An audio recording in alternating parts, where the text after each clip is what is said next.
I'm Dr. Anthony Harper here, blessed to be with member of Knesset, Sharren Haskel. Is that how do you pronounce your last name? Is it Haskel? Yeah. Yes, it's great to have you join me from Jerusalem here, and wanted to say that this is MK Haskell is a very special guest from Jerusalem. As I mentioned, member of Knesset. You're with it, and which party are you within the Knesset?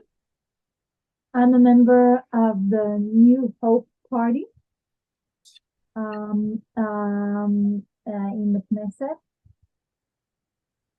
Okay, and I know we've met several times, and you introduced me to the Israel Prime Minister Benjamin Netanyahu because of my White House questions about exposing the UN schools UNRWA. Wanted for our audience, well, first of all, to express our evangelical Christian audience and my deep sadness and grief regarding the barbaric, evil attack on Israel October 7th, 2023, and to let you know that we are praying comfort for you and all of Israel in your loss, for healing and safe return of your hostages, as well as victory over your enemies. And thank you, MK Haskell, for joining me today for this special interview. Well, thank you so much, Dr. Harper, for inviting me and hosting me on this show. These are very difficult times for us here in Israel. And we pray for the quick return and the healthy return of all of our family members who are being kept as hostages in Gaza by the barbaric terrorist group of Hamas. And we pray that they'll be returned healthy and unharmed as quickly as possible. Yes, I know, as soon as possible. And I think in light of that, so overall, your response to this barbaric attack on October 7th, what was like for you to hear about this report? And what is your response to a majority of UN nations right now that are calling for Israel to agree to a ceasefire? Well, to be honest, let's start from the 7th of October. These events were the most horrifying and horrible events that Israel have ever experienced throughout its history. These are thousands of terrorists who invaded towns and cities in Israel, terrorizing people, going from home to home, massacring and butchering women, men, children, babies. Some of these crimes against humanity that they committed on that day are unspeakable. They weaponized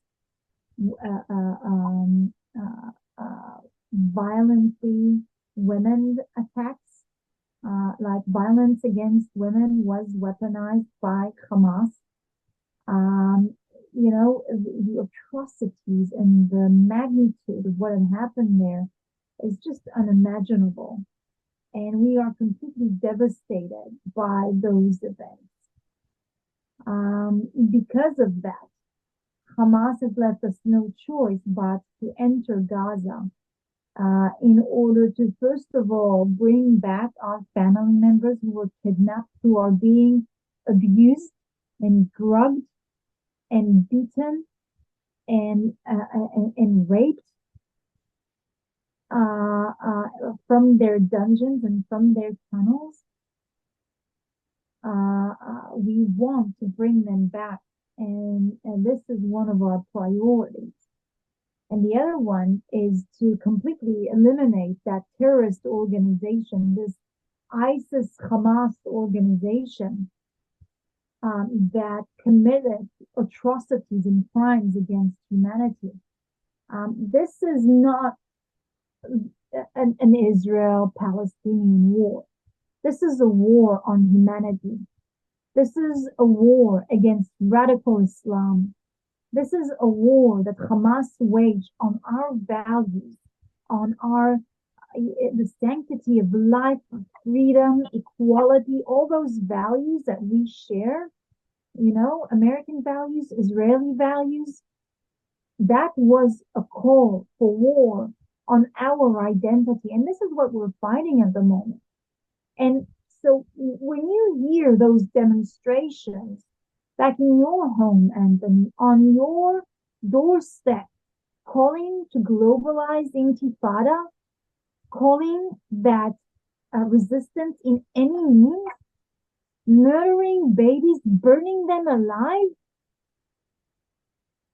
and that is knocking on your doorsteps by radicals, by radical Islam. And we might just be the front, but those leaders are calling and have attacked different countries just this week, together in cooperation with the Brazilian and the Argentinian forces. Two major attacks, terrorist attacks, were prevented. They are knocking on your doorstep. There were more than 70 attacks on American bases in Iraq and in Syria when Khamenei called for that war and waged his battalion of Hamas towards Israel. Just a few days later, he declared, soon Syria and Iraq will be freed of the Americans. And ever since then, they have attacked American bases, American troops. The Houthis in Yemen, who's another battalion of Iran, they're charging and they're attacking merchandise ships. That's at the hand of Iran as well. This is what you've seen on the 7th of October is probably the first day of the war between Israel, not Israel, but the Iranian war. And the Iranian war, as they call Israel the little devil, America the big devil, that they need to claim back all Muslim land and kill infidels. That means me and you, Anthony, because of what we believe in. Because that we believe in freedom, we believe in equality, we believe in liberties, women's rights, freedom of religion. That's what they're attacking. That's what they're fighting. It is terrible.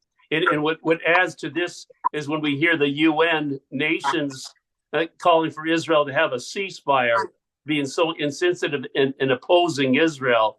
What is your response to these UN nations doing that? Well, for some reason, I'm not surprised, and it's really sad. The United Nations was a body was founded in order to create peace and stability, those values of tolerance, and how to work together as a community against vicious and violent dictators and attackers of different peaceful countries. And it's completely failed. They haven't done anything to stop any kind of war or a mass murder that had happened in years now. I mean, the fact that the chairman of the United Nations is somehow trying to justify an attack like Hamas, saying it didn't happen in a vacuum, it's despicable. When the United Nations didn't stand up, the Women's Council stand beside women who were brutally murdered, raped, shot in their private areas. A woman's breast was cut while she was raped, and they were playing with her breast in front of her eyes on the road. And there are dozens of stories like that. And the silence of the women, the International Women Organization, that's like a knife in our heart. It means that women, it's not an international community. They don't all stand together. There's politics in those organizations. And Jewish life is worth less. Jewish women are worth less, as if we're some kind of a creature that this is allowed to happen.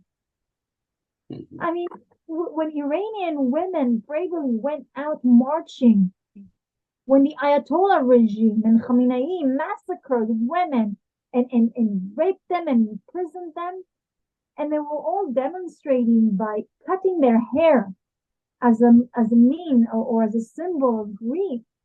I did that with them.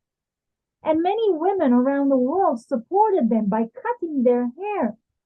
Because we, as a women community, an international women community, has to stand in solidarity.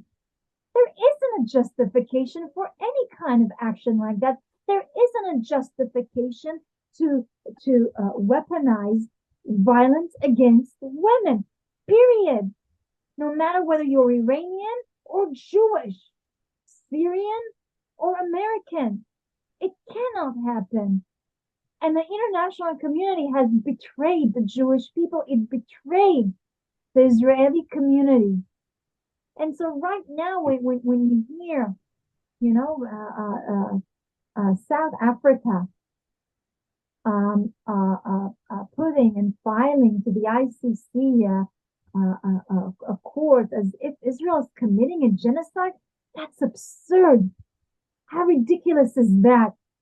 When there's a genocide happening in Syria and in Iran and in Sudan and in Pakistan and in Afghanistan and in so many places, real genocide. Then they're coming to Israel when we're trying to defend ourselves. We have obliged to every single rule and law of war of the international community, of the Geneva Convention. There isn't a stain on our hands. Unlike so many other countries around the world, that the United Nations didn't even flinch. Some of them didn't even condemn. This is appalling. It makes me sick to my stomach. But you know what, Anthony? I'm not surprised. I'm not. So along with this about the UN continuing, the State Department, and I hear Washington, D.C. bragging about UNRWA. And I wanted to bring up that UNRWA issue because I know that you're having an event in the Knesset about, I want for you to talk about that here in a little while. But I wanted to know, what is your response to the fact of Hamas and many Palestinians being graduates of the UN UNRWA schools? Well, it's been a well-known fact that Hamas has taken over UNRWA. The United Nations knows that, the international community knows that, but no one is calling for an action. I will say that with the help of a few brave senators and with the Trump administration, they froze a lot of the assets of the funds that were meant to go to UNRWA until they reform their education system. But saying with that, I mean, the magnitude of what is happening in UNRWA schools and hospitals is unbelievable. There isn't a single UNRWA hospital that our soldiers didn't enter, that didn't have ammunitions and bunkers and entrance to headquarters of tunnels of Hamas. I mean, Hamas is using those schools as military bases. And that's a United Nations facility. The hospitals, hostages were kept hostage in those hospitals. Staff knows about it. The United Nations knows about it. I mean, Hamas has taken over UNRWA. UNRWA's workers in Gaza are members and family members of Hamas. That's what it means. And so those lucrative jobs and positions as UN workers are being held solely to Hamas cooperatives. If you oppose Hamas, if you do not want to take part in this terrorist organization, then you cannot get those lucrative jobs because they are controlling who's getting employed by the United Nations as well. I mean, it sounds absurd, but that's the reality. The UNRWA is what's eternalizing and continuing the conflict between Israelis and Palestinians. They have a different definition for refugees. Palestinians, if you would put them under the UNHCR, they wouldn't be considered refugees. I mean, try and imagine this. 70% of Gazan citizens are considered refugees because it's a status you inherit. It means that you're getting paid for it as well. This is a paid profession to be a Palestinian refugee. And that's why 70% of Gazan, some of them are fifth generation that were born there. In 2005, they were given an autonomy in a country to run and thrive.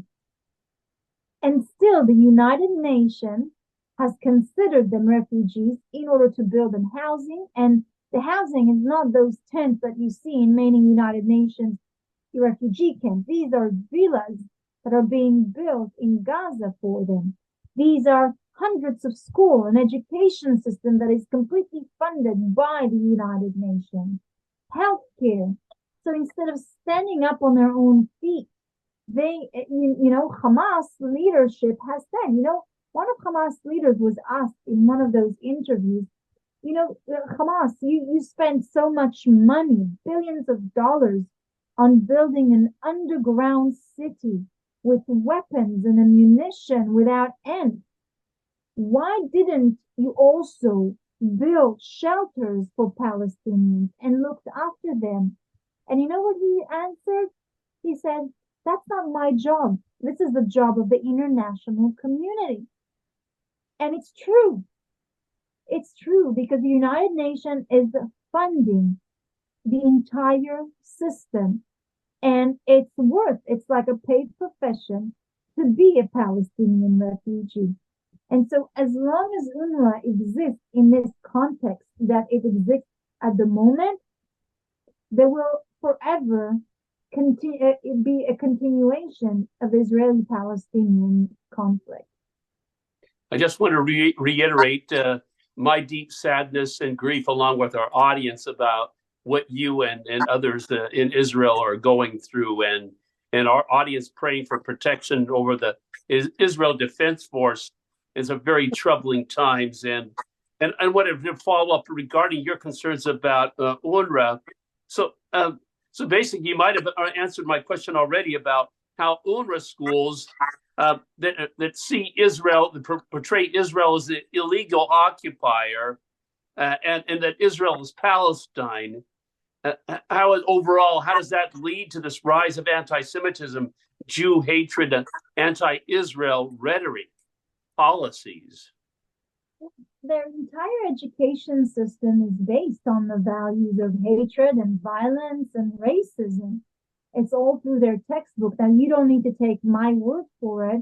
If you get, and I can send you also one of these textbooks, you just need to picture it with Google, and Google will translate it to you. You don't need to count on me. And you'll see how they're heroes. They're not doctors and scientists and sportsmen. They're terrorists, people who murdered innocent people, including children. Those are their heroes. They're being raised with mock questions about the angle of a rocket and how long it will take to reach Tel Aviv in a certain speed. I mean, can you imagine? They're actually creating child soldiers from the age of 0. That's what they're doing. And that's a United Nations education system. It's not based on their values, but on the values of radical Islam. That's what they're teaching in that school. Radical Islam. All of us are infidels, and you're paying for it.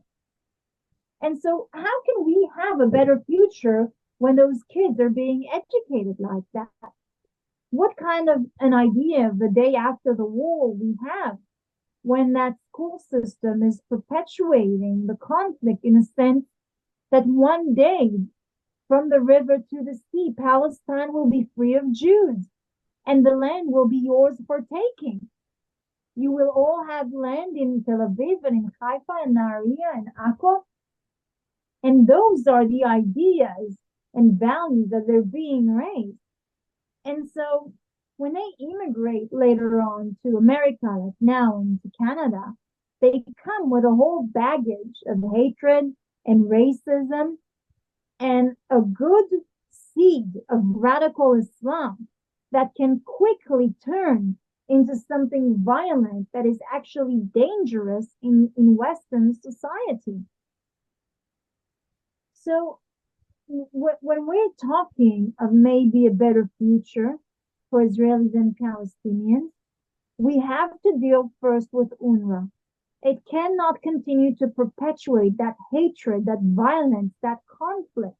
We have to start somewhere with a better education that's based on values that one day will be able to coexist and live side by side. So what you say basically is UNRWA is a terrorist organization. Well, right now, yeah, I mean, that's a cover-up of a humanitarian organization, but in reality, it's a cover-up for a terrorist organization, for Hamas. I mean, they have 10,000 workers employed in Gaza. The people who receive these jobs, those lucrative jobs, were well paid, are Hamas members and Hamas family members. They have taken over it completely. Their facility, their buildings.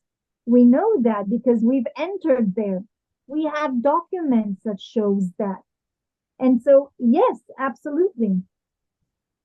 And along with this, I also think about the Palestinian Authority and their pay for slay program as well, and the Palestinian Authority being also a terrorist organization.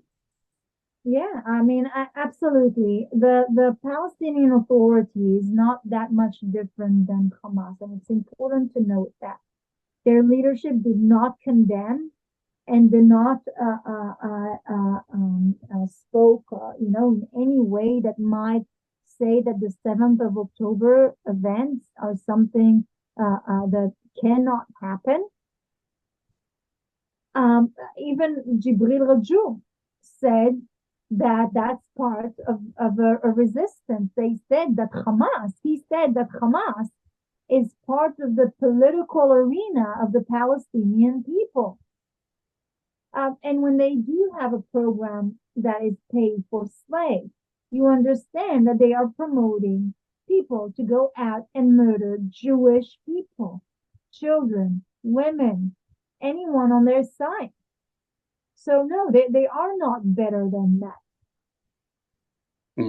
I think about what you were talking about earlier about senators here in the U.S., prominently U.S. Senator James Risch, that has been exposing the problem with UNRWA as well as the Palestinian Authority, and to follow up with about the Palestinian Authority, that is there's in violation of the Taylor-Force Act. There is funding still going to the Palestinian Authority. What is your comment about the Taylor-Force Act? That the Palestinian Authority will not get the funds until they stop the program, pay for slay. I mean, in a normal world, that would be a consensus. It would be obvious that, America cannot support the programs that promote murdering innocent civilians and innocent lives. But in the world that we live today, and what I've seen through demonstrations in America as well, and the slogans and the words that people are not afraid to say.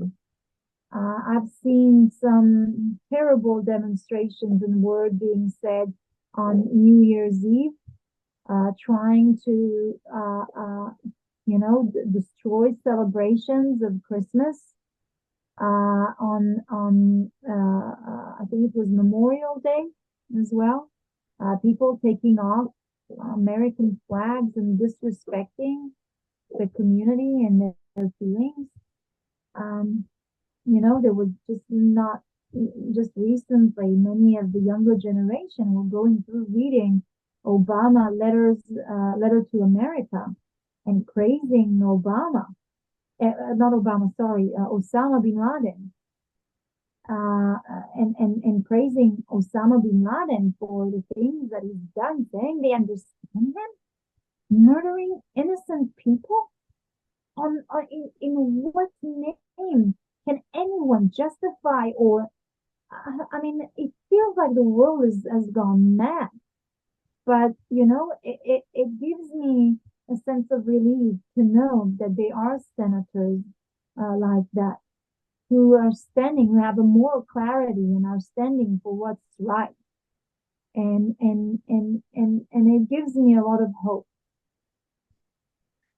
Well, these are so intense experiences in dealing with terrorism that you're all experiencing. I along with you, thank Senator James Risch. He's from Idaho and a key member of the Senate and the Congress, leading the way on the issue with several congressmen as well. I know of Congressman Doug Lamborn and the congressman from my state as well, Russ Fulcher, that oppose anti-Semitism. And shocking for me to witness this, like continuous support, encouraging nations in the world to support UNRWA when it really is at least a front for a terrorist group, and Hamas operating through that. I know it is very troubling about what is happening in that regard. And I know that you're going to be talking about UNRWA some more at the Knesset. You have a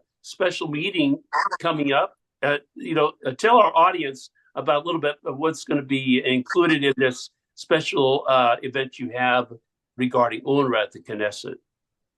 So this event is going to expose, first and foremost, new information about what soldiers have experienced in Gaza and what they actually found in those United Nations facilities and buildings. We're going to hear from a few experts on the effect of UNRWA in the Gaza Strip, a few experts in a few think tanks. There are going to be also military personnel who are going to share their experience with UNRWA as well. And there's going to be many Knesset members and ambassadors who are going to come and listen to the things that, are being said there. I invite anyone who wants as well to join us and to, I know you're going to broadcast that through Zoom as well. And so you're more than welcome to invite all of your audience to come and follow it and share it as well. I know a very special event for you there in the Knesset. I wish I could join you there for this very unique time in light of what you have found in the IDF has found in these UNRWA schools with the weapons, and I know about Hamas tunnels under the UNRWA schools as well. I do thank you, and our audience thanks you for joining us from Jerusalem about these so important issues regarding Israel, and many of us, our audiences, and I'm praying for the safe release of the hostages, healing for them, comfort for all of you in Israel in this very painful time. Thank you so much, Anthony, and thank you so much for all your prayer and your support, and for your audience and for their prayer and their support. It really means a lot to us, and it really strengthens us. Thank you.